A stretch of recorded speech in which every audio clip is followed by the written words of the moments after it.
Hi, Phanessa here. In this video, I'm going to demonstrate how to crochet the Tunisian twists and crosses stitch. So this is one that I'm working on, and it is in bulky weight, and it has different colors with one ball. The other one is just plain white with some glitter on it. It is a thicker fabric. This is what it looks like on the other side. I'm going to use these two here for the demonstration video. So I'll be using worsted weight yarn, and I'm going to use a larger hook size. I'm using a 10.5. It is a 6.5 millimeter crochet hook. It is larger than what's recommended on the label, but that's what you need for Tunisian crochet. You always want to go up 1 or 2 sizes to prevent curling, and if you're a tight crocheter, you may want to go even larger. Okay, let's get started. Okay, so we're going to start with this color A, and then this will be B.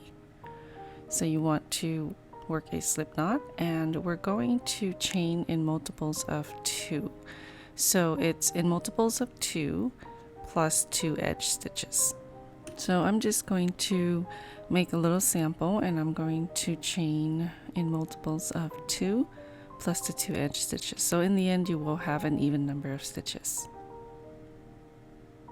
Okay, so now I'm going to work into the second chain from the hook. So here is the first and second. Turn it slightly so that you can work through the back humps. This side is flat. You want to turn, and then there'll be bumps on the back side. That's where you work your stitches. So on a second chain, turn it slightly, insert your hook into the hump, the little hump back there, yarn over, and pull up a loop. Leave your loops on the hook. You're going to repeat, work into the next chain stitch. So insert right there, yarn over, and pull up a loop. So continue pulling up a loop from every chain stitch across. You should have the same number of loops on your hook as you did when you chained your stitches. So if you chained 10 stitches, you should have 10 loops on your hook. If you chained 20 stitches, you should have 20 loops on your hook. So the process of the foundation row is usually the forward and return pass. So it's 2 steps to make 1 row. Okay, I'm at the last stitch here. I'm going to pull up my final loop. So now we want to change colors, and we always want to change colors on the return pass. So when you get to this side here. So I'm going to grab the other color. You can start with a slip knot if you like. I just like to make a loop and place that on my hook.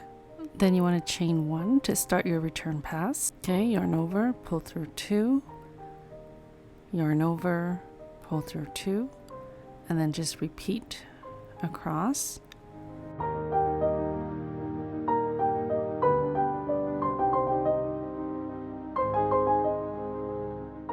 Okay, last one. Now you have your foundation row. So we're going to start the stitch pattern. We are going to be using the same color, and we're going to start by skipping this edge stitch here. You always skip this edge stitch.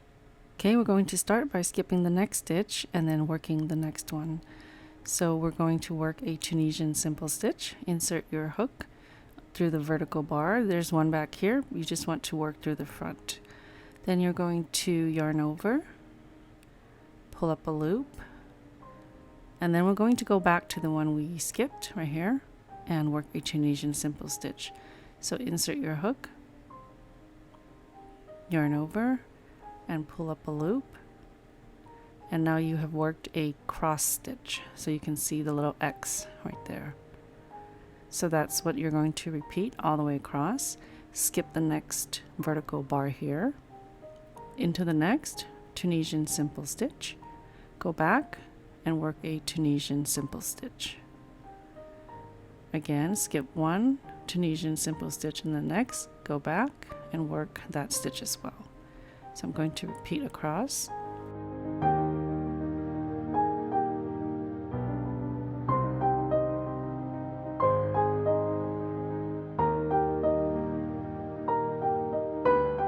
That was my last set. I'm going to work the edge stitch, and normally there would be 2 loops here. Since I changed colors, it's kind of just loose there, but when you insert through the edge stitch, you want to make sure you go through 2 loops like that. Yarn over and pull up a loop. Okay, so now we have to work the return pass. The return pass is always worked the same. And again, we are going to change colors here at the return pass. I'm keeping my yarn separate so that I don't get it tangled up. Okay, chain 1 with the new color. And then we're going to yarn over, pull through 2, yarn over, pull through 2. Just repeat that all the way back to the other side.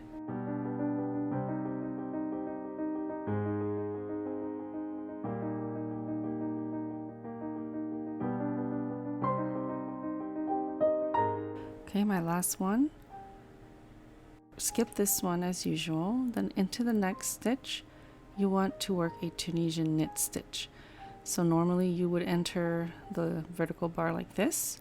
You want to actually go in between those 2 loops, the front and back, and then push your hook to the back and yarn over and pull up a loop.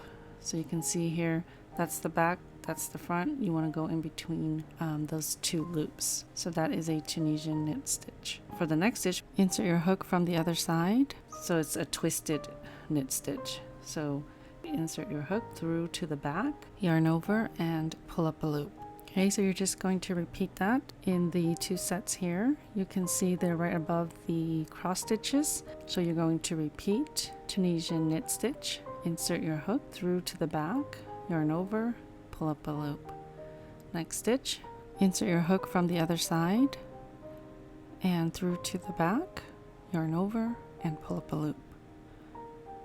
So just repeat that across, Tunisian knit stitch, and then a twisted Tunisian knit stitch, going from the opposite side.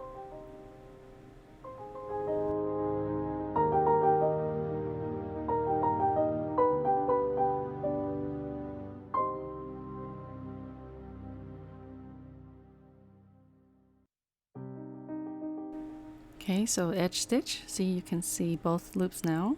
You want to go through both loops, yarn over, and pull up a loop. Okay, so that's the end of the repeat. We're going to work our return pass, change colors, chain 1, and yarn over, pull through 2, yarn over, pull through 2, and repeat across.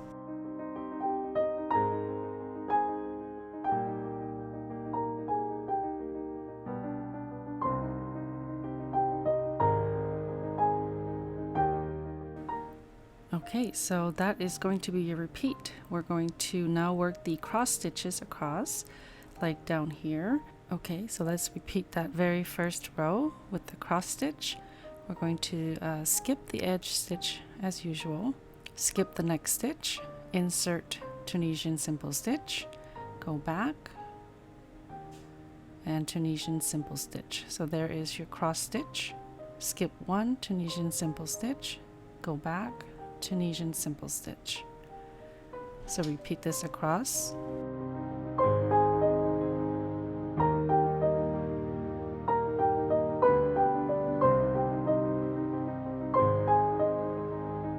Work your edge stitch through both loops and then just keep repeating those 2 rows. So remember that you want to change your yarn when you work your return pass. So change to the new color. The return pass is always the same. Okay, let me work a few more rows and show you what this sample looks like. Okay, so here I have a few rows. You can see here I carried the yarn up on the left side here. This is what the back looks like, and you can block your work. Tunisian stitches tend to curl if you have a tight tension or if you don't use a large enough hook size.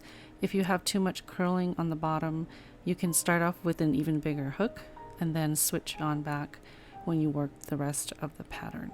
It's a good idea to block your work once you're done, and it'll relax the stitches a little bit. Alright, thank you so much for watching. I hope you've enjoyed this video. Don't forget to subscribe, hit that notification button. You'll be notified every time I post a video. I'll see you next time.